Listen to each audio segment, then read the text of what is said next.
Thank you for staying with us. Now let's focus on insecurity.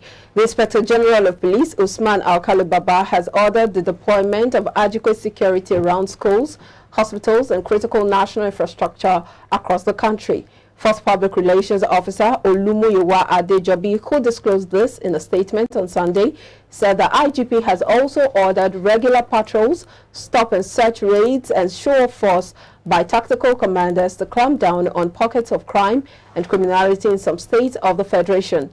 Baba gave the directive while reviewing reports he received from various commands and formations on the general security situations across the country. He tasked strategic police managers at various levels to prioritize the use of intelligence gathering networks while charging officers and men of the force to take the fight against crime to the doorsteps of suspected criminal elements with a view to flushing them from their hideouts. And to discuss this further with us is Mazi Chinedum Obioha. Thank you for staying with us, Mazi. Thank you very much for having me once again. How do you react to this directive by the IGP? Yeah, well, he's the IGP of the Federation, and he has given his order. To me, it's neither here or there. Okay. Because he has always given this instruction. And I think I want to summarize it by saying that he has given an open check to the police to smile to the banks. He has, by this, the implication is that he has given open check for the bank, for his men to smile to the banks. And I also remember he said, do you know the strength of our police force? I remember a few years ago they were saying we have about 400 policemen, 400,000 policemen. It's even less than 400,000. I want to, because of time constraint, they've not taken into consideration the ones Boko Haram has killed. They've not taken into consideration the ones unknown gunmen have killed. They've not taken into consideration those that are assigned to check and to guard VIPs, their kitchen, their personalities, the banks, and their homes. Now, you are not asking your people to go after these hoodlums. Fine and good. But can you remember the cause or causes of the NSAS protest? It's one of these things. Have you traveled along Oredini Road, see how policemen stopped and in advanced countries stop and check his order of the day? But if they do it with civility, they do it with sense of responsibility, respecting the people's constitutional rights, human rights.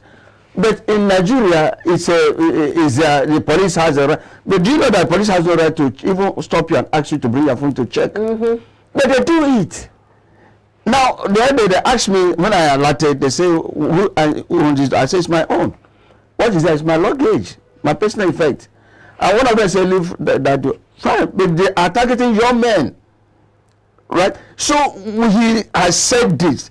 But would they do it in the way it should go? Secondly, you will now take into consideration those that will be deployed to the worship centers, church, mosque, and schools, hospital, and public places. How many is the police force? Exactly. It's unfortunate that he's there giving orders. How many times has he said no checkpoints? But go to all the, especially the highways on the southeast and the southwest. They are all over making money. So with this, now my take is that it will not help.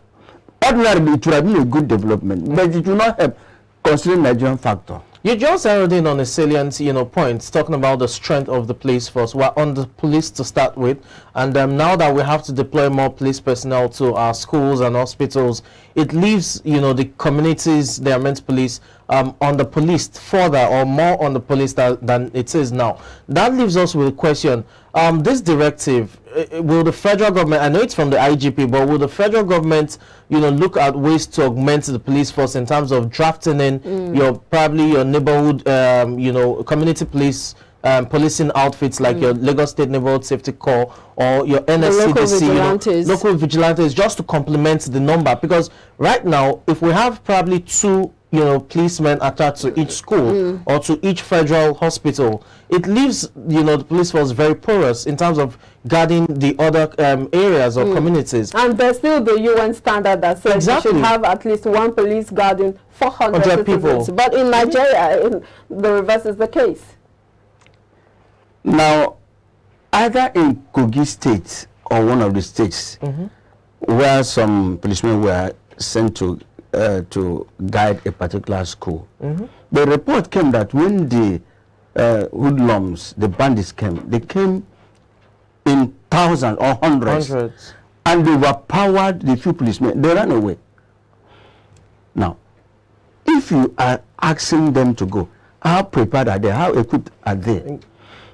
In terms of policing, we are under-policed. To start with. And you are asking this, how are you going to achieve it? It's still going to be the same.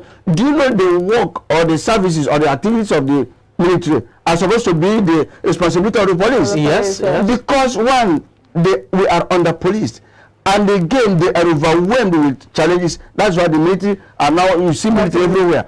So the answer to your question is that it will not solve the problem.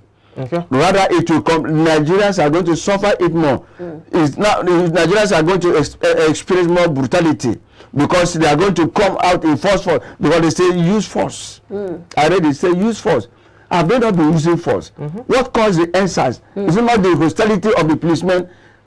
You see, the government, instead of them to bring out orders that will help to liberate the captivity of Nigerians, they are forcing it. They are now bringing something will captivate us again. It's so bad. It's very shameful that we have seen ourselves in this situation. Okay, Mazi, with all of these, I mean, we still have to talk about these issues, community policing, state policing. We sound like a broken record, but we can't help it. As a result of this direct order now, don't you think it's imperative for all states to now have some sort of community policing or state policing? That is what maybe I would have did. Yeah, that is what I would have answered. Now you have brought it back. The clamor for state policing, community policing has come to play.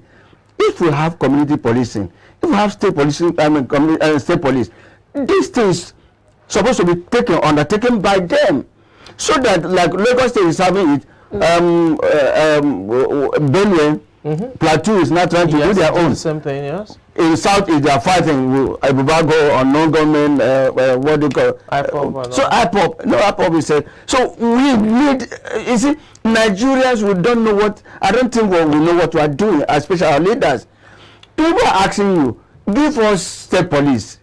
Give us community policing so that we'll be able to take care of our community, our area. And you say no. The police force you have is not adequate. And still, among these federal police, you are now mapping out this for senators, this for the governors, this VIPs.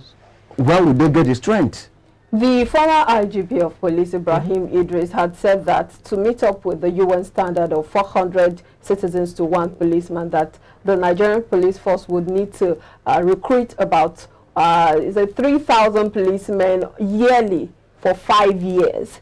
But right now, what do you think are the challenges with recruitment in Nigeria?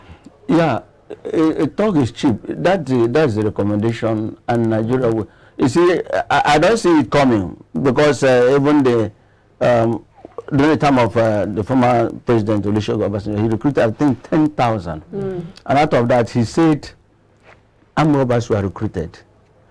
Old people were recruited. And to a certain time, some of them were flushed out. So if we are to do that, will it not be now, those in authority will now hijack it to recruit their relations? Those in authority, those in the Senate, those in the House of Rep, the governors, they will not be the one. Instead of throwing it open to Nigerians, Nigerians apply those elderly people, maybe from 18 years and above, not people of my age. Because even if you, do you know why we have this under policing? There are people supposed to retire, they are still there. Honestly speaking, looking at your physics, looking at your appearance, you know that this man is more than 8, which means there's no person at my age that's supposed to be. But some of them are more than that. Some of them are more elderly. So we are having corruption in terms of financing, corruption in everything and anything we do. So if 3,000 per year is recruited, it will go a long way. But the issue will still remain the same thing. Let there be state policing. Let there be community policing to augment, because the federal government cannot do it alone. The strength is not there. The training, what about the training? What about their welfare? What about other things? There are people who, the Boko Harams are more sophisticated. I remember sometime one of the governors said it, that Boko Harams have more sophisticated equipment, more than Nigerian police, and they attacked him. What are we saying today? Proper training is key. Education is key. Interpersonal relationship is key. Community policing is key. State policing is key, so that the little the federal government has, the community policing, the state policing will augment, so that the crime will be reduced to a level that we can sleep with our two eyes. But as it is now, I don't see this order being carried out, because it will now I'm foreseeing a situation where the youth will say, we have had enough from you. There's a way, there's a level you beat a child. That child will be forced to tell you, don't stop beating me. That is what the youth are saying. The youth have been pushed to the wall and they can now retaliate. So do you foresee more brutality following this? Yes, because the youth will be ready to say enough is enough. Because have you traveled? You have not traveled. Because people don't travel. You see on the highway, how policemen will stop.